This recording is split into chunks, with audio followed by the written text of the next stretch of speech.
All right. Good evening, everyone. Welcome to SOAR Series, the creative writing series. We're glad to have you here. Can we just introduce our speakers? So we have Favour and we have Blessing. So can we just have them, who goes first? Let's have Blessing introduce herself, please. Hello, good evening, everyone. Happy to be here. Thank you, Precious, and hello, everyone. Hi. Hi, hello. Thank you so much, Koala, and thank you, everyone on the call today.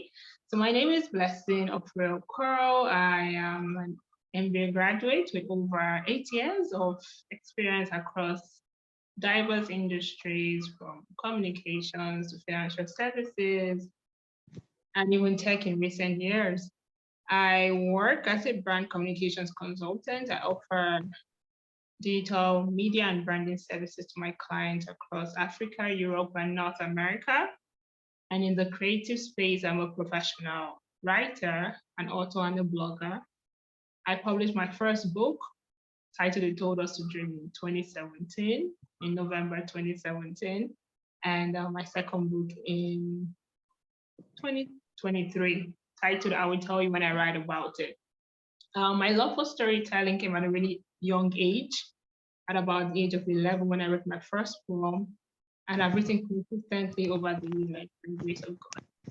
I promote writing. I believe strongly in promoting writing, so I did that on Instagram with my handle at Writing with Blessing, and across Twitter and Facebook with my brand name Blessing Shares.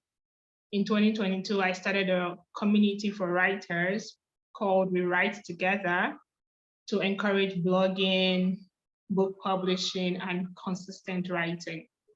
I'm also a member of Friends of Nigeria Europe. I'm the largest network of Nigeria professionals and students and entrepreneurs in France, and I'm really happy to be on the call today. Thank you for having me. Welcome, Blessing. That's quite a profile. Welcome. Okay, can we have Favour from Testimony Publishing House introduce herself? Favour, over to you. Hi everyone. Hi, Precious. Thank you, Koala, for this opportunity to be here this evening. My name is Favour Ajayi, and I'm the creative director at Testimony Publishing House. Testimony Publishing House is a publishing firm that basically meets the publishing needs of aspiring authors and serial authors, right? So that basically means that wherever we meet a person on the publishing process, whatever service they do need, we are there to provide it. And such services could range from ghostwriting to creating the book cover design for the clients, to taking that book and also putting it on an online publishing bookstore, or even turning that book into a paperback, right? What we do basically is, when an author they've completed their manuscripts, that manuscript in its raw form is not cannot be consumed in that raw form. It needs to pass through a series of process for it to turn into a consumable format.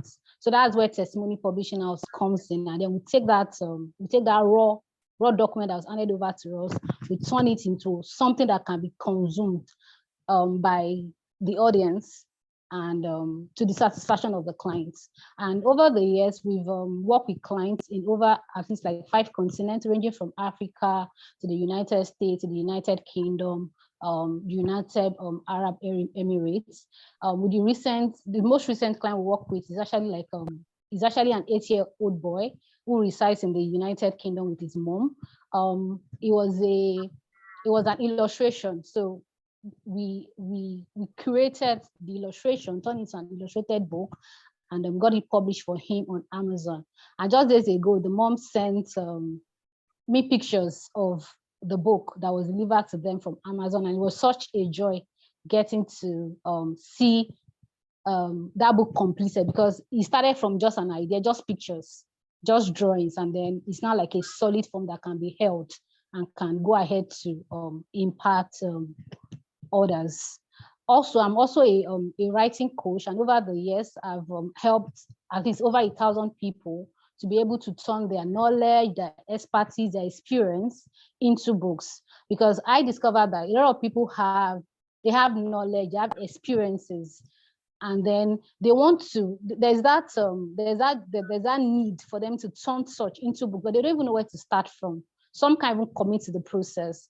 But in my work as a writing coach, I've been able to help these people to be able to convert their knowledge, their experiences, and all of that into books. So that's just me. Thank you. Thank you so much, Favour, and thank you, Blessing. Okay, myself, I'm a public health scientist, so I work in the public health space, but I'm also an editor and an author of 2 books. I edit for people ranging from articles to statement of to personal statements, to their book as well. So I've edited, well,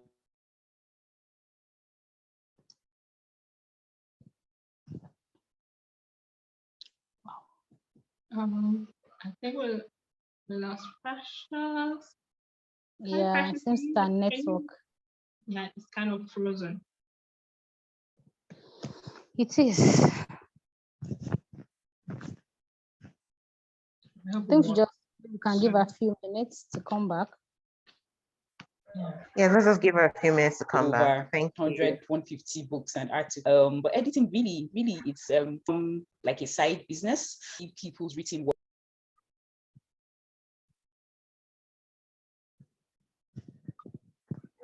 Okay, Precious, I think you're back, so we can unmute yourself so we can hear you. Yeah. Okay. Awesome. Okay. So I love to give whoever my client is a polished work, a well-polished work, something polished to perfection. So that's basically it about me. All right, so we'll be going into the questions now, and then I'll just be throwing questions at you both, depending on what the question is about. So first off, what is the difference between being a writer and being a publisher? So both of you are going to answer because Favour said she's also a writing coach. So I'm sure she has insights about what being a writer is about. But let's have Blessing go first. What do you think is the difference between being a writer and being a publisher?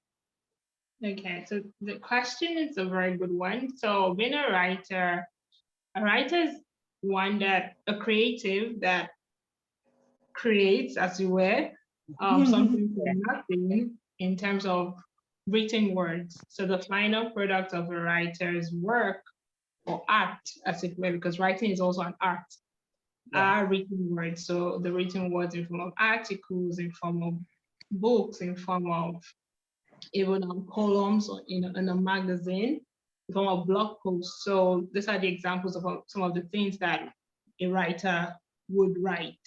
Yeah. And on the other hand, the publisher is one, or a company, as it were, who compiles the written words of a writer and then converts them into published books and or related publications, because even for columns, you have the person that publishes the column or the magazine. So in terms of book publishing, the publisher takes the manuscript of an author to be, and then goes through the whole 9 yards of editing, of layout design, of what have you, all the things, text editing, line editing, having a book cover, ensuring that the margins are neatly done, ensuring that the texts are on point, and then putting the book in a format, that print or in an electronic format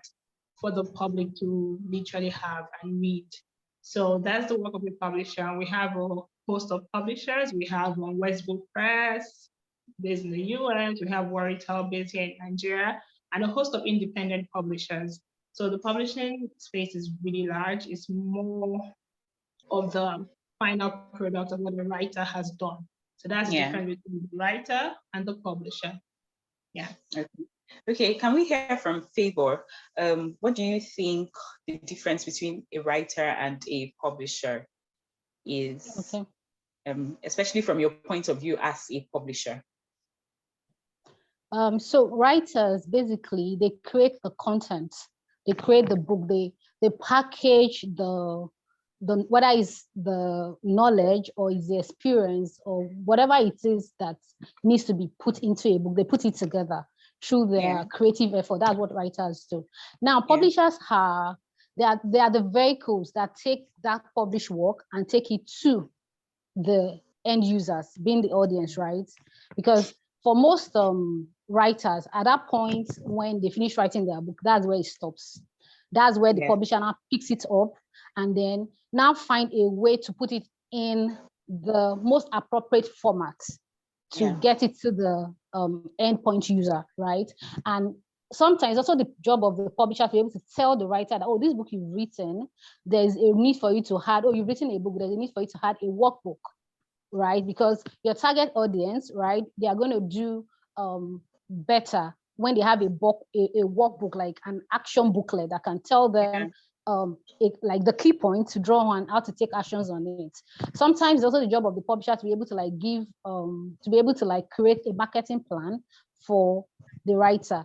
So the publisher is a vehicle, as I've said earlier, that takes that manuscript that the writer has taken and take it through a series of processes and also now present it to the end user. That's the major difference between a writer and a publisher. And then I also need to mention that things as we know it are changing, right? So in recent past, we all knew about the traditional publishing houses, but in recent times, we're having more of what we call self-publishers. Those are people who decide to actually publish their books, right? So that's also like writers who decide to publish their books themselves. Exactly.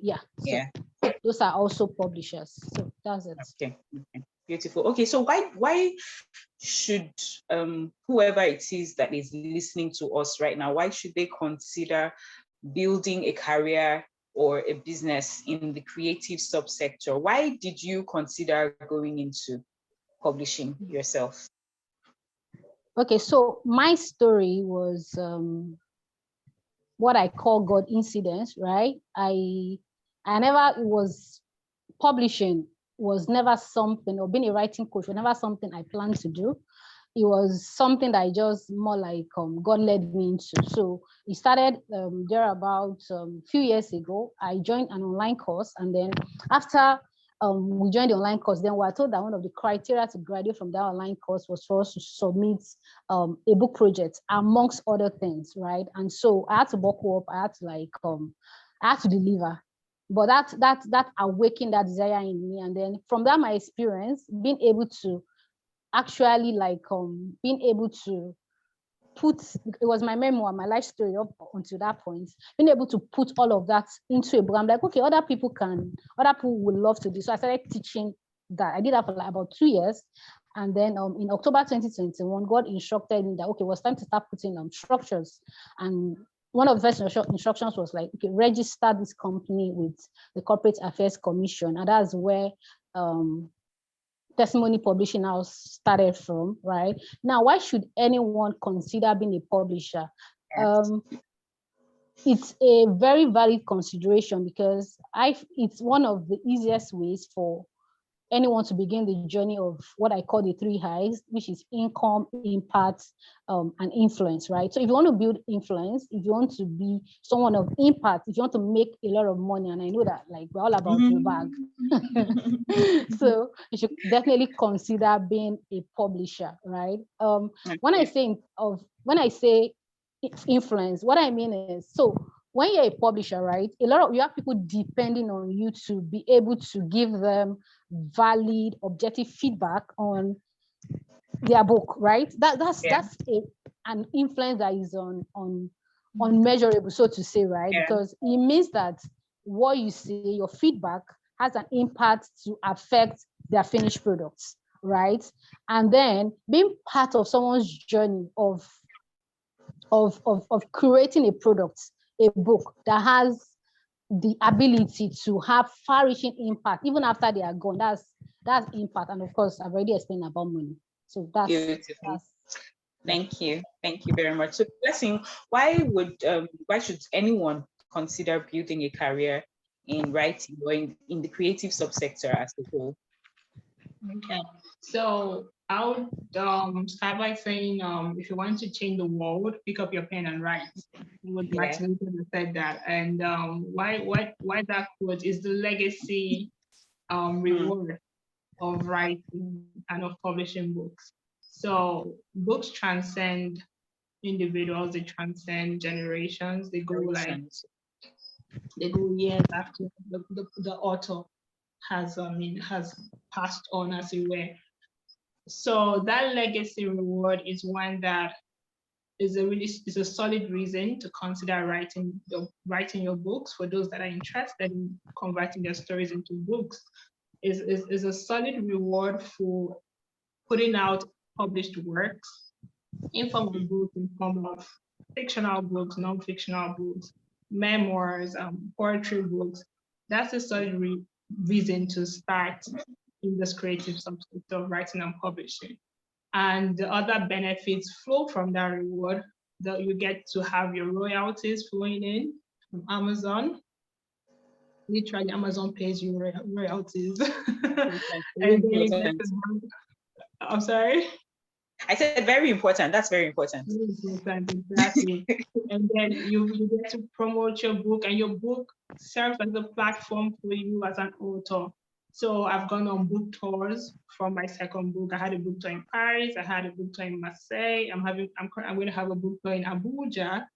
And this happened because I had a published book out there. So, and there's speaking engagement. I'm on the speaking engagement today because I published my book. So there's this reward attached to it in form of legacy and royalties, and putting the writer on the platform that you never would have imagined if you had not published a book. So that's one reason to consider going into this creative subsector, leaving a legacy, and also while you're here, earning your royalties and creating a platform for yourself as a brand, as a thought leader, as a subject matter expert, just from writing books and publishing. Yes. Beautiful. Thank you so much for that. Okay, so I think Favour has shared a bit of why she ventured into this creative subsector. I think I want Blessing to share a bit about why she ventured into this, what inspired her, and how the journey has been so far. So Favour is still going to tell us how the journey has been so far, but let's hear from Blessing. So what inspired you to venture into this? What inspired you to begin writing? Yes, let's hear from you. Oh, thank you for that. So it's like going down memory lane. I remember when I read a poetry book when I was really young, about 10, 11, that age. And I was like, oh no, I need to write this way. Like the poems were given, as we say in this. Yeah, generation. Yes. They were given. So I said, you know what, I would love to write like this. And I literally started crying, And then I remember praying to write like a poem, and God did it. I was able to write a poem. And my first poem was titled Growing Up. And since then, I've been writing consistently. Wow. So that was the beginning of my writing career. And it came from a love for words. And then like God inspired me to write down those words in form of poems, in form of articles, stories. And I'm majored an experiential writer. I write from experiences part-time, and I write poems, and then I extract lessons from those experiences. So I'm also largely inspired by scriptures. A large chunk of my blog posts were scripture-based, and I've been blogging since the year 2013 for a decade now. So the journey so far has been on God's grace. I say that because it has been God's grace that kept me consistent in this year. Yes, because of course there's it's work. It actually is work, having to write with a day job. I remember there was a period I was doing audits in PwC in Nigeria, and I was writing. there was a period I was having my MBA and I was writing. So having to write consistently, combining writing with life projects at times. So I'm thankful God for His grace to be consistent. So yeah, that's where it came from. It came from a love for words, inspired by God to write, and it has been a fantastic journey of grace. And I'm really happy because the writing has done me well. Yeah, I'm publishing. I can see that.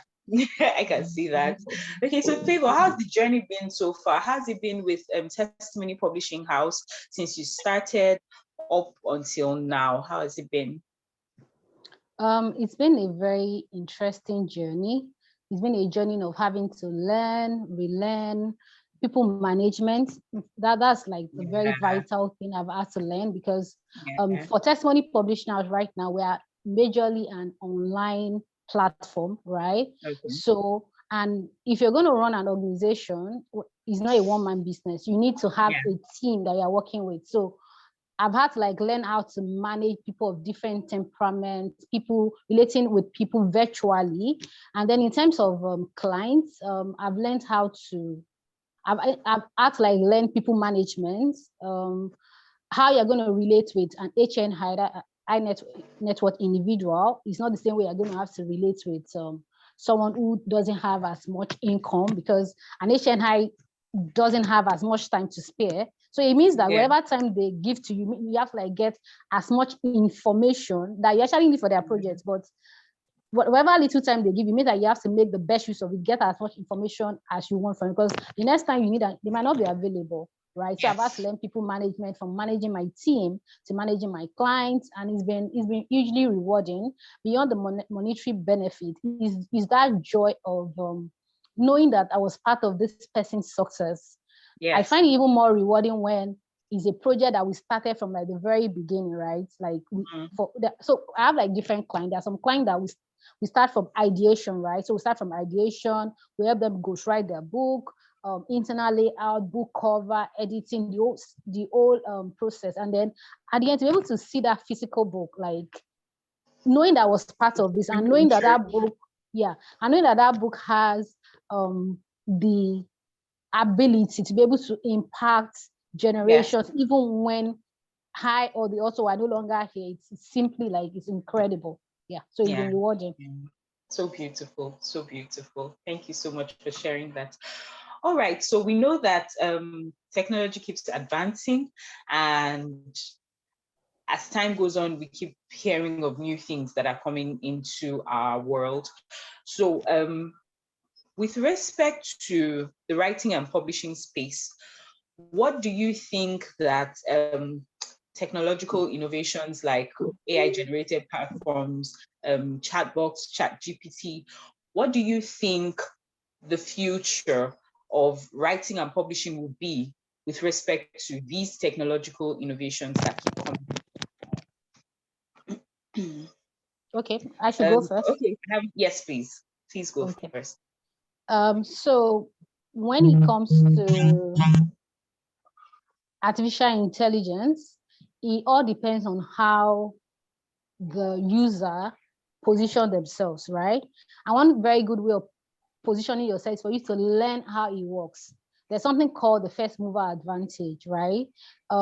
So whether you're a writer or a publisher, that individual has that responsibility to be able to start learning. How does AI work?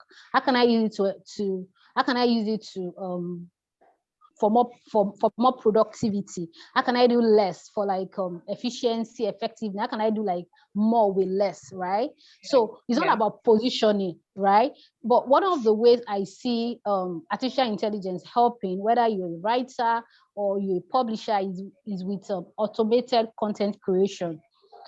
Here's what I mean. So on a normal day, if you want to like before AI, right, you want to create your content calendar for the for like a monthly content calendar. You probably have to start with your strategy, right, and then you start the research, right, and then afterward you have to start you script, you create the video. But with AI, right, you don't have to do all of that. So all you have to do is just for you to open up your AI platform, whether it's ChatGPT or any other one, right? And then just type in, of course, I always prefer like you AI exactly what you do. I'm a writer, I'm a publisher. Create a 30-day content plan for me, for IG, for Facebook, for Instagram, right? And what you're going to get is that it's going to give you like it's going to give you like post for like your carousels for IG, it's going to give you post for Facebook, going to give you post for Twitter and all of that, right? So what it has basically done is that it has saved you tons of time in research, tons of time in putting all of that together, right? So AI has so much benefit it stands to offer. It all depends on how you position. How you position yourself. Okay, Blessing, what do you think AI generated platforms and other technological innovations that will probably come as time goes on, what do you think their effect will be on writing and publishing in the next 5 to 10 years? It's a very interesting subject because I remember back then the only future Henry Ford saw was a future with two wheels, and now we're seeing a future with robots and jobs being replaced, and it's quite scary. But how I see it as a writer, I see AI as a tool to help a writer's productivity, and I'll break it down. For example, I use Grammarly to edit my articles, my blog posts, and I use Grammarly for first level editing of my books. So as an editing tool, that AI technology has helped me. And then I use Author.ai as a speech to text tool. So if I don't want to write, if I don't want to type, I don't want to use a pen, I can speak and then it translates. And I just have to edit the words and it transcribes. Sorry, I just need to edit the words and ensure that my the voice recognition is top notch, so I can have a comprehensive article as well. So that AI technology has helped me, and I use DeepL for my translation. Like if I'm writing in English and I need to deliver in French, I use DeepL to translate to ensure that the French is actually the spoken French, that is actually proper French going on. And most recently, I use Pseudo-Write as a writing tool to write, and I'm going to use it probably for my first fiction book.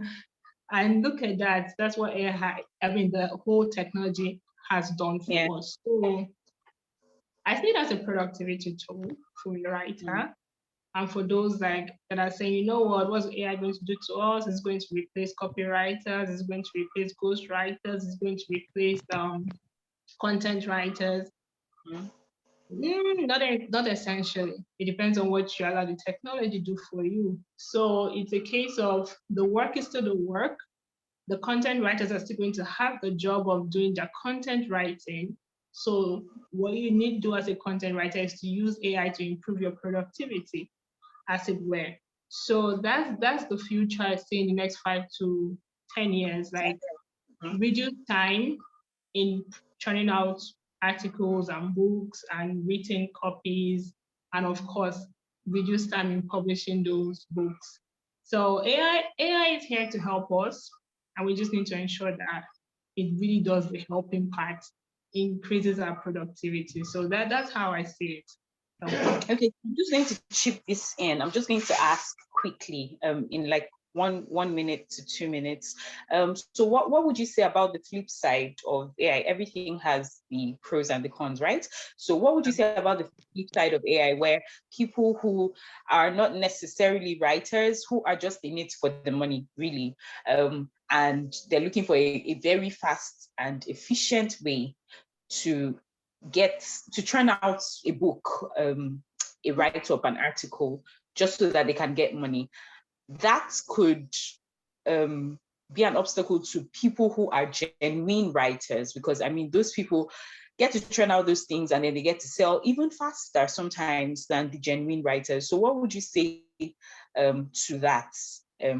With respect to the future of writing and publishing, because we would have more of these AI platforms coming up. So how does a genuine writer compete in the future of writing and publishing? It's a very dicey one, as it were, and I'm going to use because I'm the storyteller, I'm just going to tell the story. Is the story of the human computers in Hidden Figures, where the West Computing Group had this IBM technology come in, and the human computers were going to be replaced because the IBM machine could do their calculations in seconds. And I mean, why keep 30 women to do these calculations when we can do it with the machine? So what the supervisor had to do was to learn about the technology. So she learned Fortran and ensure that she literally taught her women how to do it. So when the IBM machine was up and running, they moved from being human computers to programmers. So that's a case of the story of ensuring that AI does not replace us as writers, but it actually like improves us in terms of productivity. So knowing what the AI can do. And of course, there's the aspect of what if it actually replaces the jobs that we do? What if it actually replaces the job that I come? Because I know AI technology that can actually write content and write copy. Yes. So that becomes a case of being partially replaced. So in the same space of Fender, one of the mathematicians got replaced because they didn't need a human computer in the department anymore because the IBM machine was doing the job. So it became a case of what the head of the unit said. He said, you know what, progress is a two-edged sword. It literally, it does the good and then it does the bad. But she was so good at her job that she needed to check with the computer what the machine was doing as at the point of launching the rocket to go into space. So it becomes a case of being so good at our jobs as writers and as publishers, so that whatever the AI can do, we know it's better than the AI. It becomes a case of human intelligence as opposed to artificial intelligence. We're not competing with AI, but be so good at your job as a writer that AI cannot replace you, no matter what comes and goes. Because, for example, Chimamanda is going to always be a writer as opposed to someone that uses AI to churn out maybe 50 rules on I don't know what and just sell on Amazon. So like back to the legacy, back to consistency and ensuring that whatever AI does, you know what AI is doing part time, and you keep on being so good at being a writer, being a publisher, that whatever the AI does, you can check it to the point that it cannot replace you. So that's how I feel. So basically stay relevant, whatever it takes, stay relevant. I think I'm also going to add that there's the human side to writing, which is really, really important, especially for story writing. Like you said, you're an experiential writer. So there's that human side that I don't think AI, at least for now, can generate in quotes. So if we keep that human side to us and then also bring that into our writing, I think it still makes it genuine. And I think that to an extent, people can tell genuine writers from their writing. Really, people can tell. So you can tell the difference between, like you said, somebody who just wrote 50 keys to whatever, and you know that this person just picked some things off the internet, as compared to someone who has actually walked in those shoes and is telling a story based on what they've experienced. So I think we should also just keep that in mind. Your human side is really important to writing. Okay, so let's move on. We have just a few questions to go. I think Favour already shared a bit about the story behind publishing her first book, but I think I want her to go into more detail. So just tell us, what's the story behind publishing your first book in detail, even though we have limited time, but share with us the story behind publishing your first book. Okay.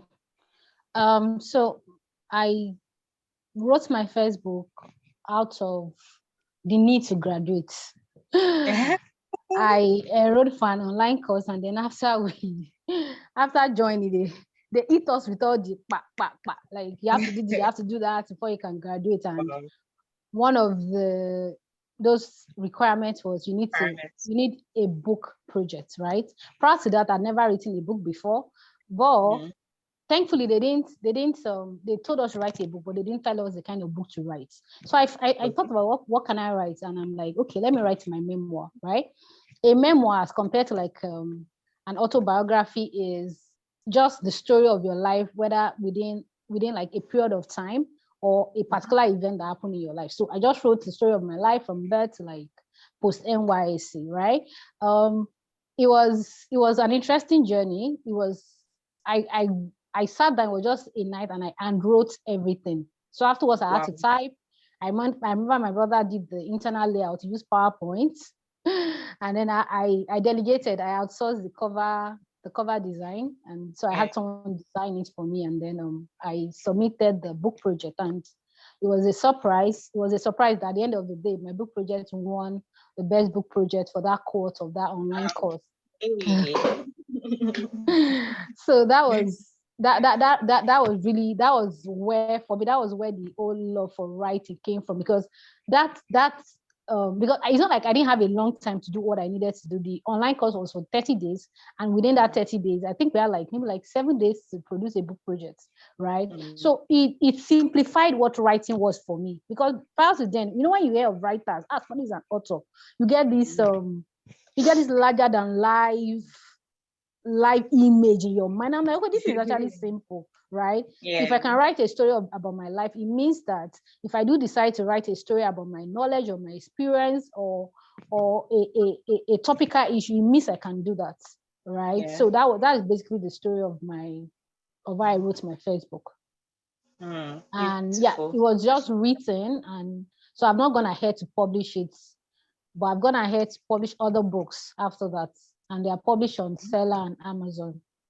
Yeah, okay, beautiful. Thank you very much for sharing that. What advice would you give to someone who wants to write their first book as well? What advice would you give to them?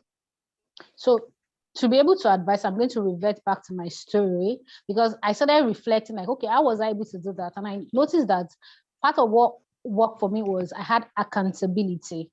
Right. One of the major reasons why a lot of people keep writing one book for months, for years, is because they don't have accountability. They don't have someone they are accountable to, or a system they're accountable to, or they don't have a goal in mind, right? So you need accountability, whether you're going to join an accountability group or whether you're going to join, you're going to find someone to coach you, and you're going to make a commitment to that person that, okay, I've decided I'm going to write this book and I want to be done with this book in 1 month. I want to be done with this book in 6 months, right? That's like one of the major things, one of the first advice I will give, like get accountability, get coaching. And then it's also important that you delegate. You can't do everything yourself. So you've written your first book, right? Unless you are like a professional editor, why are you the one editing the book, right? Give it to a professional editor to edit it, right? Because you can never see your own errors, right? Of course, you should try and do like the first level proofreading, right? But for the professional editing, find somebody else to edit that book for you. Unless you have like amazing graphic design skills, why are you doing the internal layout of your book, right? Go ahead and delegate that. So first, accountability.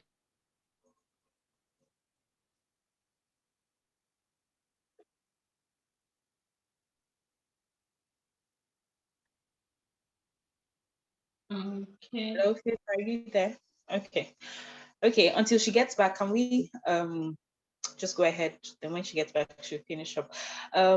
Is she back? Favour, are you there? Not yet. Not yet. Okay. So Blessing, I think you've shared your story behind publishing your first book. So you said the title was, no, that was your first poem, right? Growing up. Oh, yeah. Okay, that was your first poem. So let's hear the story behind publishing your first book from scratch. Okay, so publishing my first book from scratch, I decided to publish in 2014, 2015. I met other authors. I'm like, wow, this is possible to actually have a book in print. So I literally started knowledge search. I went for conferences on how to publish. I had 2 book writing coaches, one accountability partner, a finance coach. And of course, because I self-published, I went through the whole 9 years of getting a layout designer, getting a book cover designer, an editor. My first editor rejected my manuscript. They said I needed to rewrite it. I picked up myself. Wow. I Oh, picked up wow. myself. I had another editor, and it was a story. It's a story of resilience, I believe, and I thank God for that. I thank God for that because when I eventually published in November of 2017, I was like, you know what? I'm glad I did not give up because someone asked me, "Oh, Blessing, why are you publishing now? Why don't you wait till you have a platform before you publish a book?" And I said, you know what? The book is the platform. I believe when I publish this book, it will create a platform for me. So Yeah. the story behind my first book was a story of resilience because I did self-publishing. I remember calling a publisher and they said, you know what, send us the manuscript to Benin City. And I'm like, it's intellectual property. I don't know you like that. So I decided to self-publish because of what the whole traditional publishing was more back then. I didn't know independent publishers like Favour back then. So that I did self-publishing of my first book, and the book has sold copies in various countries of the world, in over 15 countries, and it's still selling. And I'm really grateful for the traction and the testimonials and the impact so far. So the book is titled They Told Us to Dream. It was an experience. It's written from experiences and the lessons from those experiences on achieving a dream part time, having to act out a dream-filled life, and it has poetry in it also. So yeah, it was an interesting self-publishing story. It was work, but yeah, I can see. I can see. So based on the fact that you had to be resilient, how long did it take you to publish that book? So it took me 2 years. 2 years. Okay. So you had a long time. It took a long time to publish it, and then you even had an editor return your manuscript to you. What advice would you give to someone who's probably in that space? They're feeling like I've tried. I mean, I've tried. Everybody's saying no. My manuscript is being rejected here and there. I don't think I can get this book published. What would you say to them? I would say you become an author in one day, but you prepare for it for years. So keep going. And that sounds motivational, but it's not because, and of course it is also. So it's on two ways. What you need to realize that is you finally, like, if you don't give up, you finally become an author. It's not something, it's not rocket science. Like authors are human beings. Like publishing a book is possible and it has been made so much easier now as opposed to 2015 as it were. We have an independent publisher on the call today. And if you literally like save up enough money, you can work with a publisher where you just have your manuscript and you turn it in and you do the whole publishing. So even though you don't want to go the route of self-publishing, you can work with a publisher. But if you want to go the route of self-publishing, I would advise you to get coaching. Get a book coach, like literally work with someone that has gone through that part. Like I do book coaching on self-publishing because I've gone through that part. So I can take on clients that want to self-publish.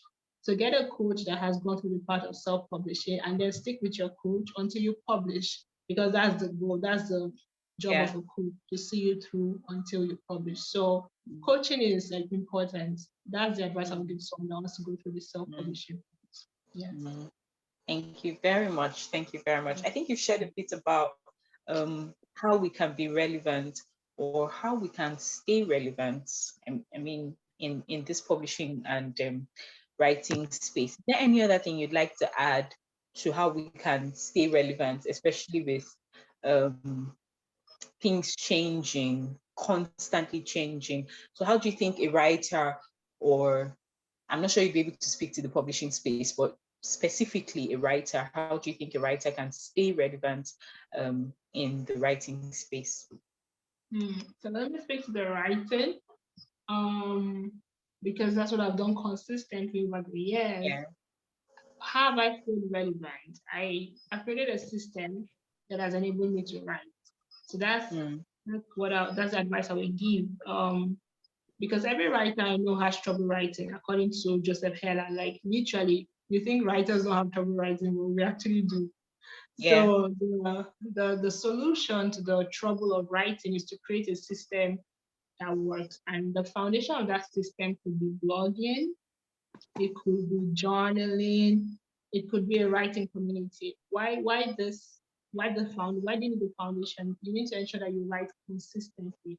So whatever you do, create a system that enables you to write consistently. You're either blogging regularly, or you're keeping a journal, or you have a writing community where you're doing a 30-day writing challenge, or you're encouraging one another. Oh, what did you write today? How's your writing going? How's it been? Are you giving up? Are you writing? Because a writer is one that writes, and not just writes, but writes consistently, because this is what we do. So to stay relevant, you need to have a system that encourages you to write consistently. And that's for writing, yes. Beautiful. I think it also speaks to what Favour talked about, having an accountability partner or a group of people or a coach that you can stay accountable to, so that they keep you in check, basically, and then keep you on your toes. You're not resting, you're not relaxing and lazing about. They just keep you on your toes. So it just helps you stay relevant. I think Favour has had a technical glitch and is not able to come back. Oh, she's back. Yay. Yes, I am back. Back. I am back. Welcome back. Okay, so let's pick it up from where you stopped, and then we'll quickly answer the last question. So you were talking about the advice that you have for anyone who's writing their first book, and you're talking about accountability. Is there any other thing you'd like to add to that?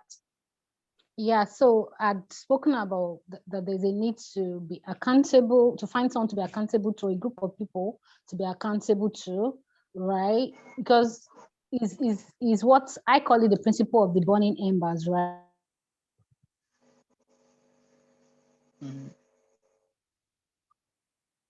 Creates fire, like firewood, right? Once you take like just one of those embers out and you put it aside, after a while it start dying down, then it goes off, right?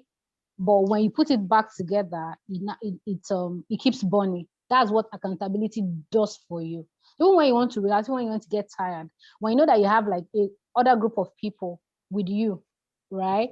They are able to encourage you, right? And I've seen that play out a lot. Currently, I run this 30 days and author accountability program where I help authors to actually start and complete their book in 30 days. And I see a lot of people that on a normal day, they don't want to say anything on the group, but once I open the group for feedback, they just have to say something, right? And then they have to they have to give reports daily. That's what accountability does for you. So I would say, if you know that, and commitment is very, very important. You know that you've committed, you made that commitment.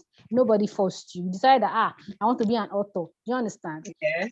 There are other things you could have done, but you said, I want to be an author. So you made a commitment, right?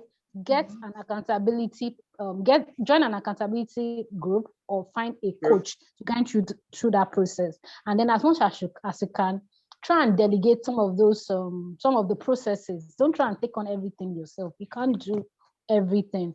So those are what I'm going to, those are the things I would say in getting someone to actually start and write their book. Yeah, thank you very much. Okay, so Blessing has talked about how we can stay relevant in the writing space. So in case there's someone who owns a publishing house like yourself, or who is thinking of going into the publishing space, what would you tell them about staying relevant in the publishing space? So how can they continually stay relevant in the publishing space, even with all of the changes that are constantly happening in this space? Okay, so the first thing I would say is that publisher has to learn how to collate data and how to analyze it. Now, this is what I mean. As you begin to work with your clients, right, you begin to notice the problems they come to you with, right? Those are data that you begin to gather, because by coming to you with those problems, they are telling you the issues they are having, right?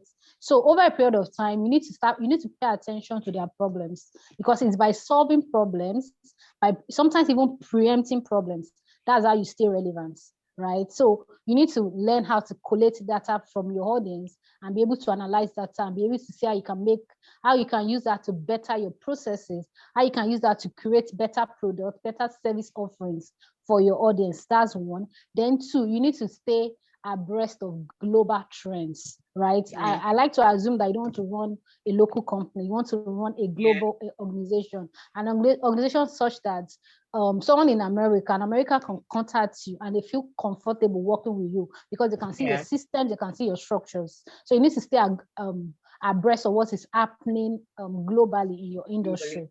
That's one. Then you also need to learn how to the art of constant research to find out not just what is happening now, the changes that could occur in your industry in years to come, such that your case doesn't become the case of Nokia, and then Right. you get kicked out of the market when BlackBerry comes. Yeah. So Thank that's you what so I would much say. for sharing that. Thank you so much for sharing that. All right, let's share any last words about your view on the future of writing and publishing. Blessing, please go first. What are your last words about writing specifically in 1 minute? Any last words you'd like to share? Yeah, I would love to say that I see a future where there's there's an ease, of writing and then publishing the books we've written. So because I've met so many people that have stories in them, they have books in them literally, but they've never been able to publish those books. And I mean, some of those people might be on this call today. The good thing is we're working on this future where books can be published the way we can order pizza, because that's the future I see, like in the next 5 to 10 years. And not only published, but distributed effectively to the readers. Why do I say distributed effectively to the reader? Because, for example, in Nigeria, if you want to order a book from Amazon, for example, my book on Amazon, the delivery fee is higher than the cost of the book because the location is Nigeria. Yeah. So all those bottlenecks, I see a future where that will not be the case. There'll be ease of distributing the published books, and I know that the future is here, and we will not quit. We'll keep going. We will not be tired, and whatever it is that we need to use, the AI technology, the tech available to us, everything we can use, we'll keep going to ensure that we have that future where those with stories in them can publish their books with ease. Thank you. Favour, any last words for us? Well, for publishers, I'm going to basically be speaking to aspiring writers or serial authors, in the sense that in terms of publishing, I'm looking at a future where an aspiring writer or a serial author can have better return on investment, right? Because that's like a major complaint that most authors have. Like, oh, so I've spent this number of time writing this book. I've done all of this, and I'm only be able to sell this number of copies, and I don't feel it's enough return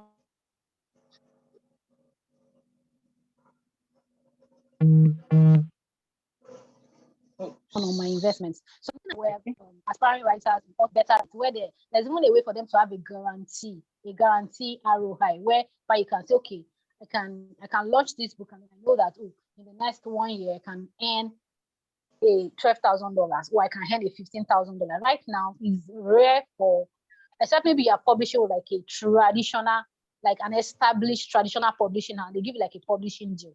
That's when, even that, they're not going to hand over the old money to you at once. They're going to give you what they call an advance, right? That's what we have. But I'm looking at a future whereby you want to write a book, and then you can actually like have like a guaranteed ROI that, okay, if I put in like maybe like a $5,000 in creating this book, I know that this, I can have like times so in terms of returns.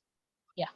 Beautiful. Thank you so much. It's been wonderful hearing from you both, Favour and Blessing. It's been a very insightful discussion. For everyone listening, I think one major thing that I'd like you to take away, if you don't even take any other thing away, is that you should stay relevant. So do whatever will be required, do whatever is required to stay relevant in the writing and publishing space. Yes, there'll be a lot of technical innovations, there'll be a lot of advancements, but the person who stays relevant will remain relevant. So do everything that you can possibly do to stay relevant in this space. It's been wonderful having you all.